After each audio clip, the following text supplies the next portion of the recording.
Windows 11 is finally here. Well, kind of. The update brings a fresh new design, beginning with a new start menu and visual changes throughout the rest of the interface. There are several widgets that show you glanceable news, weather, and other handy information. And the new Settings app is easier to navigate, and the Snap Assist tool has grown up.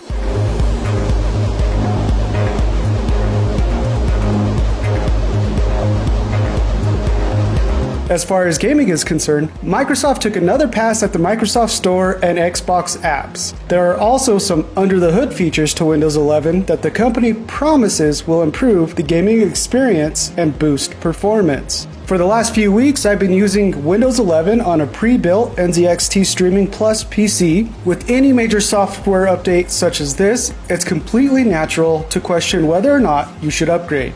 As tempting as it may be to mash that update button the moment Windows 11 was released, it's probably a good idea to wait a bit longer. After testing both before and after installing Windows 11, I've discovered that there's a lot to like here, but there's also not much in the way of new, noteworthy performance improvements. The first thing you're going to notice on Windows 11 is that the Start button and all of the items pinned to your taskbar are now centered along the bottom of your screen. There's a few extra icons there too. Next to the Start button is a shortcut to reveal all of your virtual desktops, on which you can arrange open apps and windows to your liking. Then there's the Widget button that will prompt a widget menu to slide out from the left side of your screen. Finally, there's the Chat app, which you can use to message friends, family, and coworkers. Click on the Start menu and you'll be greeted by its completely new look. The search bar has moved to the top of the popover, with pinned apps just below that, and there's a button to view all of your installed apps as well, and then there's a recommended section where you'll find shortcuts to recent files and apps. It took me a few days to get acclimated to the new Start menu. Not only is it in the middle of the screen now, but it defaults to lacking any sort of shortcuts to things like File Explorer or the Settings app, next to the Power button. You can manually add those shortcuts, among others. You can also move the Start button back to the bottom left corner of the screen. Thus far, I've fought off temptation to move it back, but I can't tell you how many times I've absent-mindedly moved the mouse pointer to the bottom left corner of the screen and clicked, expecting to see the Start menu pop up. Muscle memory is hard to break. If the taskbar icons were larger, it'd be all too easy to say this particular update in Windows 11 feels very Mac OS-like. And I can see why some would even say that right now in its current form. But the first time you click and the Start menu shoots up from the Start button, it's very clear you're still using Windows. Live tiles are no longer present on the Start menu. Instead, you'll have to get accustomed to using the new Widgets panel that slides out from the left edge of the screen. If you have a 2-in-1 or a laptop with a touchscreen, you could swipe from the left edge towards the middle of your screen to view the widgets. The top of the panel is where you can add one of the 11 different widgets currently available, ranging from weather and stocks to traffic and sports scores. There's even a family safety widget so you can keep tabs on your kids' screen time and approve any requests. Unfortunately, you can't add any third-party widgets to the panel, so you're stuck with what Microsoft includes. I never really used live tiles in Windows 10. I was not a big fan. I actually found them more annoying and more work to manage than they were worth. But the change to widgets is something I found myself using, if for no other reason than to skim the never-ending newsfeed that's below the widgets I've already customized. I do wish, however, that there were more options for widgets.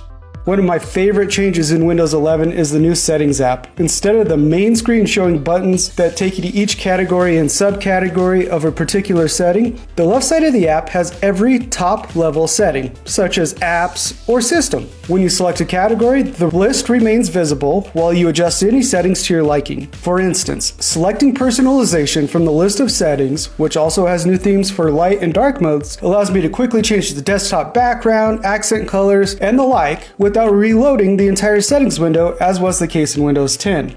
The new Snap Assist tool is another update I'm learning to appreciate. When arranging windows on your desktop, for example, you can still drag the windows to the edge of the screen to snap them into a specific position, but in Windows 11, you can now hover your mouse pointer over the Enlarge button to see various layouts for you to pick from. There are several options, such as a 50-50 split, a 75-20 split, and a grid layout, which lets you view up to 4 different apps, each taking a quarter of the screen. What's more, if you move away from the snap group and start doing something else, you can return to the same layout by hovering your mouse cursor over the app's icon in the taskbar and selecting the previous layout. Docking and undocking your laptop from an external monitor will now remember your desktops and window placement instead of forcing you to rearrange your apps every time you connect or disconnect. One more feature that I think is worth calling out is the new chat app. It's part of the Microsoft Teams, but it also allows you to send and receive text messages with your contacts, even if they aren't using Microsoft Teams. I was able to exchange messages with my wife directly to her phone number, who can then reply directly from the messages thread on her iPhone, no app required. For as much as Microsoft has talked about gaming at press events for Windows 11 and the new Surface devices, there really aren't a whole lot of new features related to gaming in this update. There are a few though.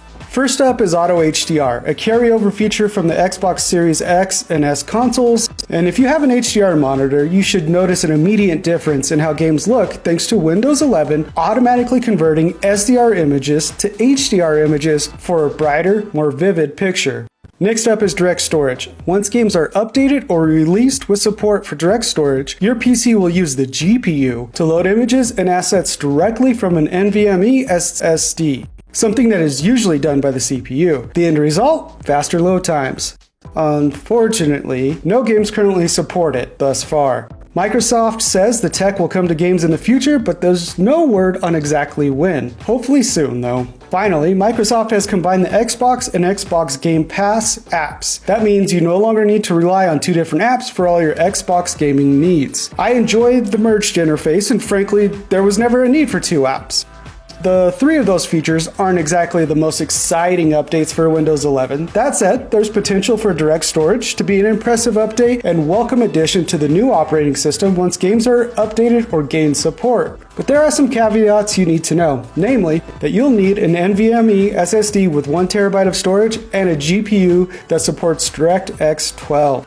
I do like how there's a single Xbox app now instead of an Xbox app and an Xbox Game Pass app. I can now easily find the games I want to install and play, or start a cloud gaming session with just a few clicks. Of course, you'll need an Xbox Game Pass Ultimate subscription to use Xbox Cloud Gaming. And remember, Xbox Cloud Gaming is still in beta, and there are surely some kinks and quirks that Microsoft is still ironing out. For example, during my time testing, I was frequently disconnected from the game and kicked back to my desktop due to connection issues. That happened even though I'm using a 1.2 gigabit per second hardwired connection. Thankfully, I could immediately jump back into the same game and pick up where I left off. It wasn't too much of a hassle for a slow-paced game like MLB's The Show 21, but it'd be a different story if I was playing a fast-paced game like, say, Gears 5. What about performance in regular non-cloud games? To test for differences between the operating system, I went through IGN's typical benchmark process with Windows 10 and then again after updating to Windows 11. I didn't see any drastic improvements in gaming performance. The only outlier was the Metro Exodus benchmark going from 59 frames per second to 82 frames per second. I triple checked the settings and results on all of the benchmarks before installing Windows 11 and everything was correct. I am at a loss as to why there was a huge leap in performance here, while the rest of the tests all showed numbers that were within a few points of each other. Beyond our standard benchmarks, I spent a lot of time playing Gears 5 and MLB's The Show 21 via Xbox Cloud Gaming, as well as dropping in on Warzone.